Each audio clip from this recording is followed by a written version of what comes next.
I'm sorry, I don't mean to offend anyone, but never in my life will I be with an avoidant attachment ever again. I was married to an avoidant. It felt like I was in a situationship with my own husband, my literal husband. And to this day, still, I don't know if he genuinely liked me. The closer we got, the further into our relationship we got. Like, every milestone, every single milestone, he would self-sabotage and he would pull away from me. He just pulled further and further away from me till he literally just started having affairs with other women. The only time I think he was truly invested in me, or it seemed like he liked me, is when he could tell that I was over it and I was going to end things. That's when he'd like ramp it up and be like, I love you, I'm sorry, I'll change, you're amazing, you're a queen. So I'd invite him back in. And then, I'm not even joking, a couple of weeks later, sometimes if we're lucky, a couple of months later, he would just completely turn. Just walls go up, detached, vague, won't speak to me. I'm now coming at him with the same intensity that he was just giving to me like a couple of weeks ago. Like, I love you, I can't wait to see you, I'm so invested in our future. Nothing. Like crickets, won't speak to me. And it just leaves you feeling gaslit and confused, because I would be like, why reel me back in? Why reel me back in just to reject me? It was agonizing. It was so painful. And I have an anxious attachment style. Well, I thought that I did.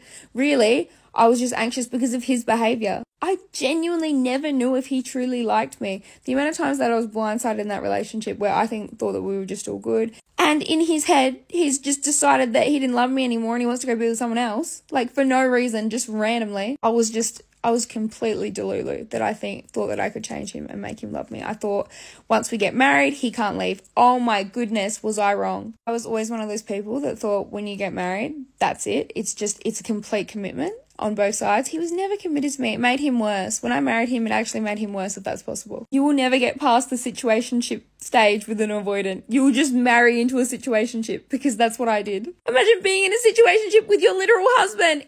It's so wild. I just look back on my entire 20s and think, what a waste of time.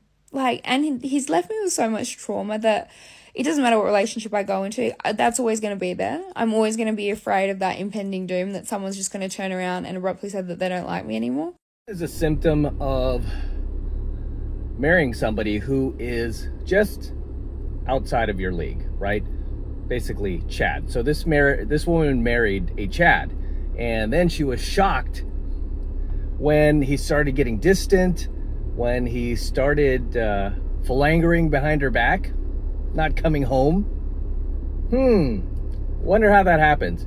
That happens by dating guys especially, that feel like they settled, right? So basically these guys are doing what most women do, right? Most women do in relationships, which is they feel the need to monkey branch, right? They feel the need to explore their options, see what else they can get out there. It's fair play. Right? This is why it's best to marry somebody who is at your level. Maybe a smudge above it or a smudge below it, but somewhere within your level. Not out here. Okay? Not out here.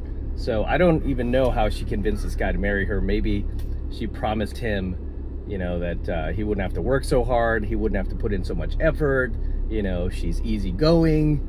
And probably sold him on that fantasy. And then he got married to her and he realized, like, okay, this is not really what it's all cracked up to be here. And he started missing the fact that he could get, better, younger, hotter women. And since he has those options, he decided to exercise those options, right?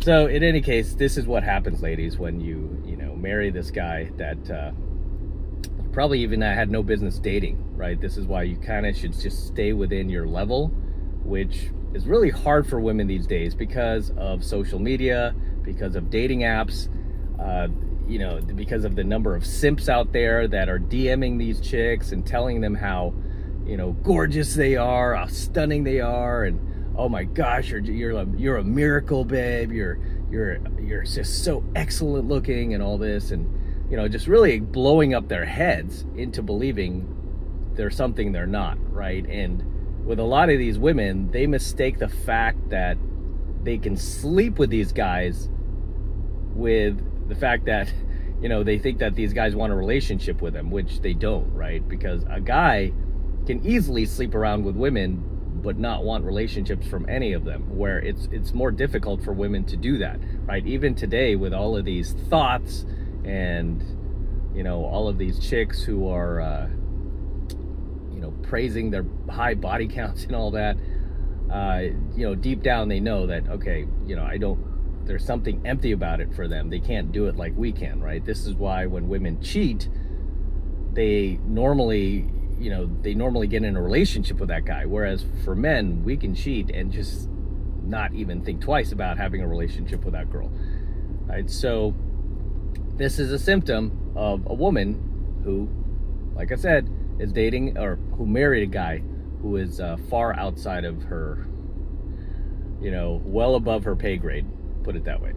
Anyway, next clip. So I don't know if you ever really do get over it. I think that you just become indifferent. It's really, really painful. The grief is unbearable. Because not only are you grieving your marriage, you're grieving the life that you built together, the future that you were promised that you're now not going to get. For me, I really had to start separating him from the idealized version that I'd created of him. Because whilst I was grieving, I realized that I wasn't grieving him who he is right now. I was grieving who he used to be when we first got together. And the reality is he hadn't been that person in quite some time. I think you just have to make peace with the fact that the person that you fell in love with, that they don't exist anymore. Because I think that's the person that we miss.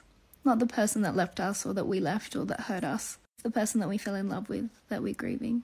That's okay. There's no timeline on grief. It is what it is. I just tell myself that these feelings, the feelings of grieving, are a lot better than the feelings of anxiety that I was living through on a daily basis whilst I was in that relationship. I have to worry every day about someone else's moods or what version of them I'm going to get or if they're being faithful to me. And just remind yourself that you're better off now.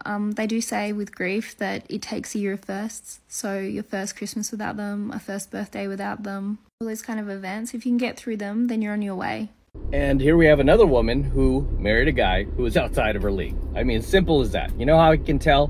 The fact that she's talking about how she's grieving over this guy. Because when a woman marries a guy who she feels that she settled for, and she feels she can do better than, and she feels she could get back out there and easily replace, believe me, she's not going to be grieving. She's not even going to do a TikTok about this. She's not even going to care. Okay, because these women do not care about the beta Brads of the world. They do not care about the beta provisioners out there. They don't care about the nice guys in their lives, right? They just don't, right? They're like furniture to them or luggage, right? It's just someone who doesn't have high priority in her life, right? Whereas for, you know, a top tier guy, right? A bad boy or a Chad, guy like that, these women give high priority, right? Even in their minds, they give high priority. Even when the relationship's over, they're still talking about these guys, right? You notice that?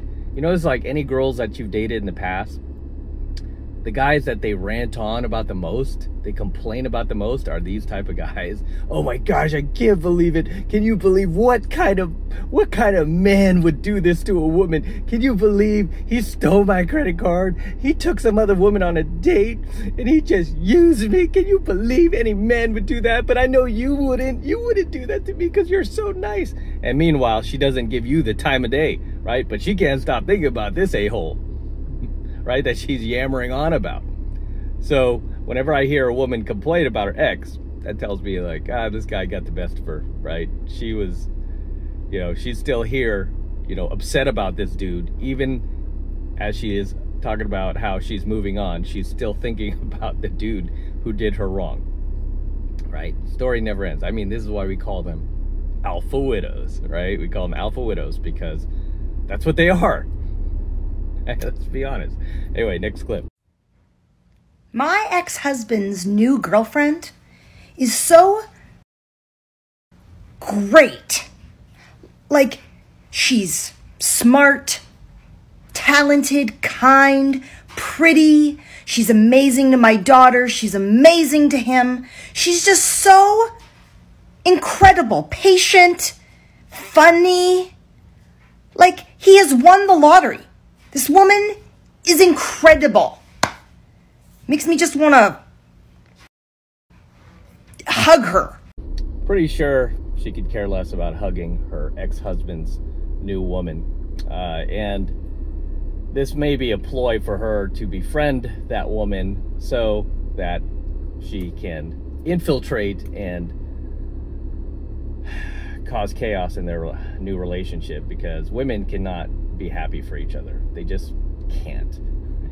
They don't like seeing each other happy. So if you have an ex-wife who is trying to buddy up with your new girlfriend or your new woman, cut that off, man. Cut that off, because it's gonna be bad news. You don't want them talking, you don't want them hanging out, you don't want them comparing notes, and you definitely don't want them becoming friends, right? Just keep everything civil, yet impersonable. I mean, yeah, don't hang out with them. I mean, you have to treat her like almost like a tenant, like you're a landlord, right? And you have tenants.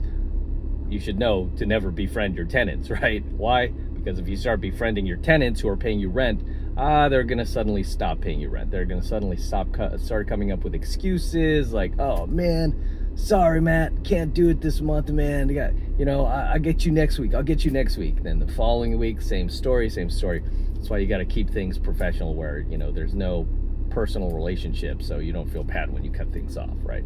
But under no circumstance should your ex-wife be getting close to your new wife or your new chick. And if you have kids together, doesn't matter regardless, because you could pick up the kids, drop off the kids, and you don't need to have a relationship with her anymore outside of that, right? Because you gotta watch yourself, man. I mean, yeah, whenever you hear these broads talk about, oh my gosh, I love your new girlfriend, and she's great, and she's pretty, and she's this and she's that, and yeah, I mean, that's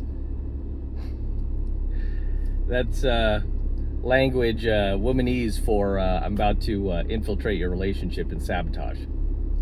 So, as always, gentlemen, drop your comments below. Let me know what you think of tonight's coaching video. Anything you'd like to add, anything you would like to share, please drop them in the comments below, and I'll see you there in my comments.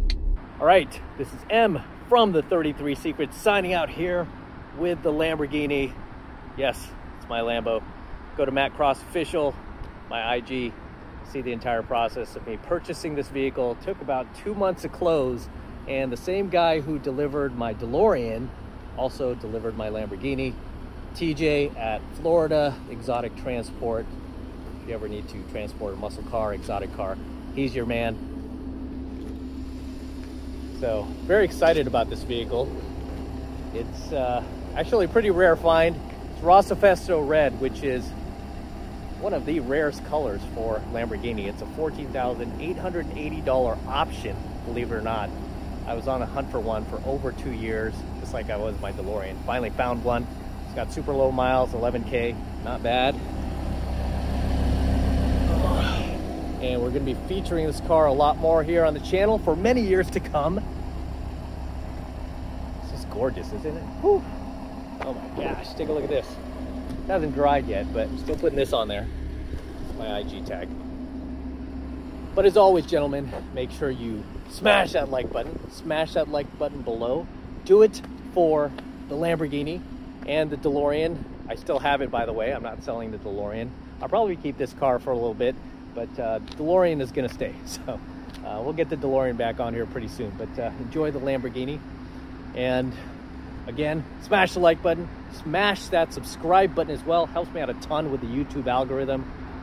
And for you guys who want to support my work and all of this red pill, gold pill, platinum pill content that I'm teaching you even further, best way to do that is by jumping into my monthly online coaching program, 7 Months to Mastery, where I'm teaching guys just like you how to go out there into the world and approach and close the youngest, hottest, and most beautiful looking women on the planet. I'm talking about 8s, 9s, and 10s, same exact type of women that myself and all of my coaching students all around the world now are out there approaching and closing every single week. And I kid you not, we are making it happen every single week. And I want you to become one of us. I want you to join us. And right now it's only $1 for the entire first month of coaching lessons from me in Mastery. So take advantage of it. It's the best way to support my work. If you love what I'm doing here, if you love what I'm teaching you here, and you feel like I've added value to your life, this is the best way to pay me back. Get into my monthly online coaching program, 7 Months of Mastery. All you need to do is click that link below in my description box. It will take you over to my website where you can get signed up right now. It just takes 2 seconds. So do that now, and I'll see you in my next coaching video. I'm out with the Lambo. Till next time. Woo. So sweet.